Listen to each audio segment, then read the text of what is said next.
Well, in order to solve for part D, first we need to write down the estimated regression equation that we obtained from part B, okay? So we have yi hat equal 210.0676, okay, plus 0.8081 times x, okay? So this one is the estimated regression equation from part B.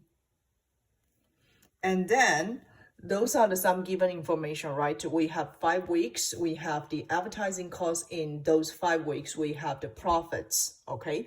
So first we need to use those given information to compute yi hat. So for example, in the first week, the yi hat will equal 210.0676 plus 0.8081 times 0, okay? So this is the way that we can compute the predicted profit in week 1 if there is no advertising cost, okay? And this will equal 210.0676, okay? And then similar, we can compute in the second week. Now the advertising cost increased to $50, okay? So here we still have 210.0676 plus this part times 50, okay? Because now xi, okay, we will say in second week increased to 50.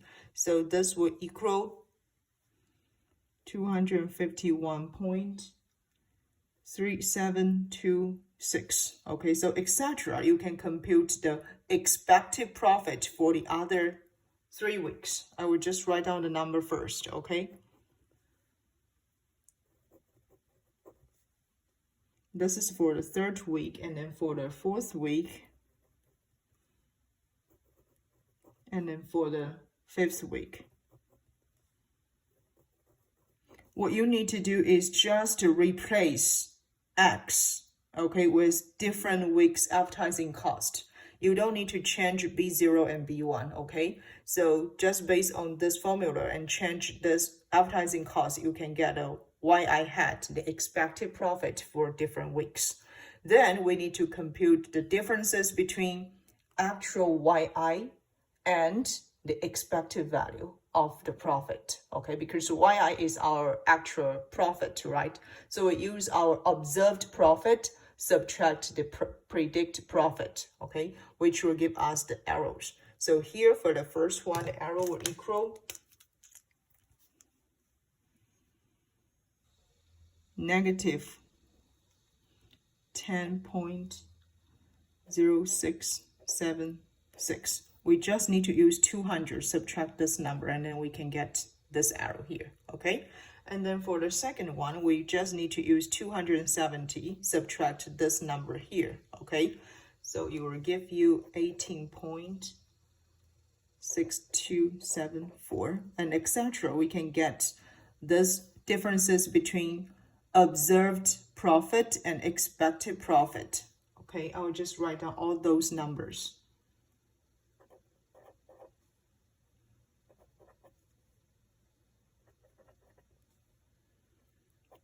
So those will show the differences between the expected profit and the predict profit. So after we obtained this difference, then we need to take the square, okay? Why we need to take the square? Because we want to get the sum of the square arrows, SSE, okay? So here, you just need to take the square root of this, you just need to take the square of this part, okay, this column. So finally,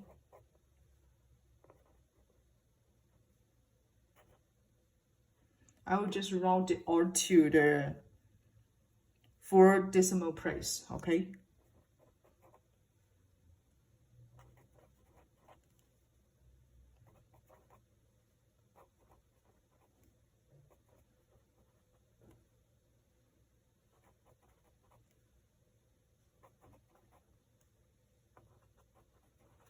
So after we obtained this one, then we will get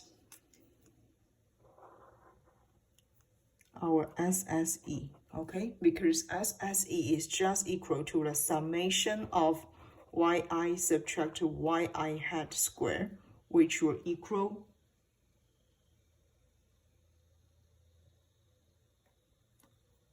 1,702.6778. Okay, so from here we can obtain the SSE. And once we have SSE, then we can have S, okay? Once we obtained SSE, the sum square of the arrow, then we also need to know that the n minus 2 here will equal 3, right? Because we have 5 observations, we have 2 parameters. So here, 3 represents the degrees of the freedom. And based on these 2 informations, actually we can get S. So this S here will be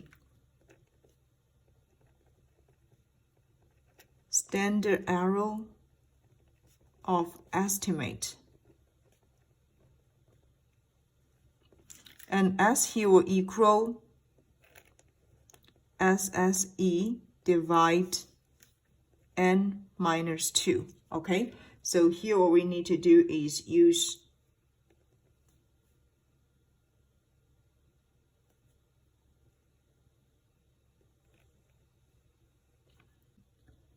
So here we use 1,702.6778 divide 3, and this will give us the standard error of the estimate. Actually will equal 23.8235. I just rounded, okay? So this is rounded to the 4 decimal place, okay? And once we obtained S, then we need to compute S subscript to B1. So based on what we learned before, that S subscript to B1, we call it as the estimated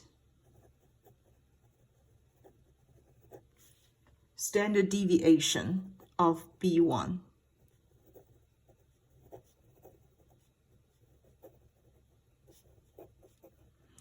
And S subscript to B1 will equal S, okay, this is the standard error of the estimate we just computed, divide the positive square root of summation of xi subtract x bar square, okay?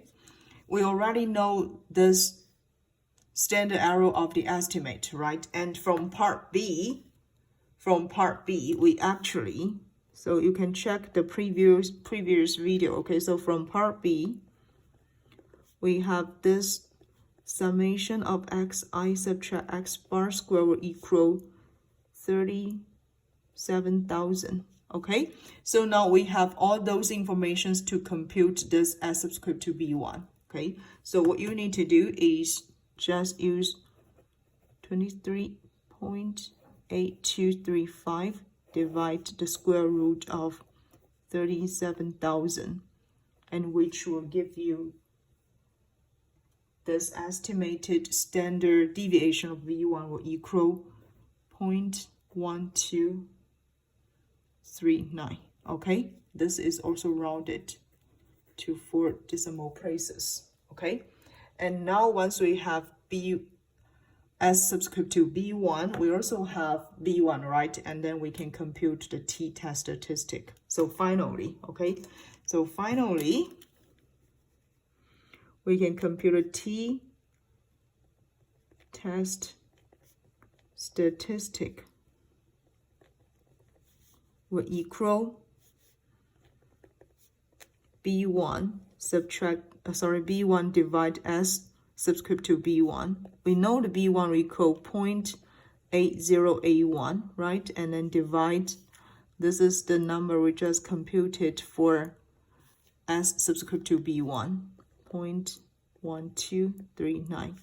So this one, you also round it to 6.5247. Okay, so this is the t-test statistic.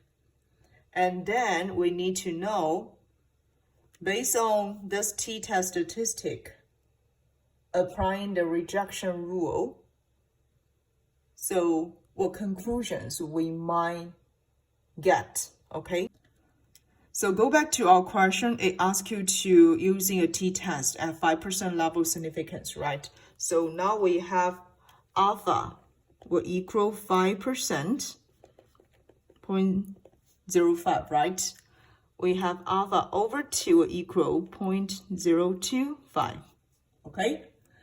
And we also need to get the critical value. So if we want to use the critical value approach, okay? So here I use the critical value approach. We need to know the critical value at 0.025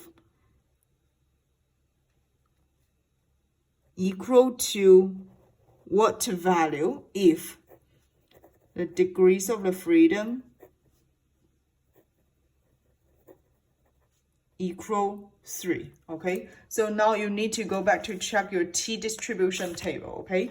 So this is our t-distribution table. You can find out here, we have the degrees of the freedom, 3, right? We have alpha over 2 equal 0.025. So you need to find out a critical value at 3.182, okay? So this is our critical value. So we need to apply this critical value first. 3.182. So this is the critical value. We got it. And then you might notice in our question, okay? In this case, we have t-test statistic equals 6.5247, which is larger than 3.182. So based on the critical value approach, we will reject the null hypothesis. Okay, so we will reject the null hypothesis, and which means the advertising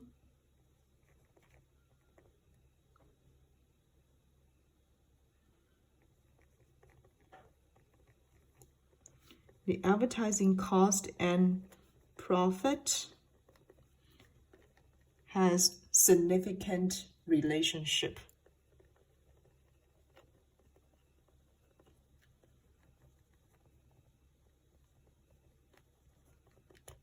Okay, so this is how we solve for part D. It's tedious, but you need to follow it step by step.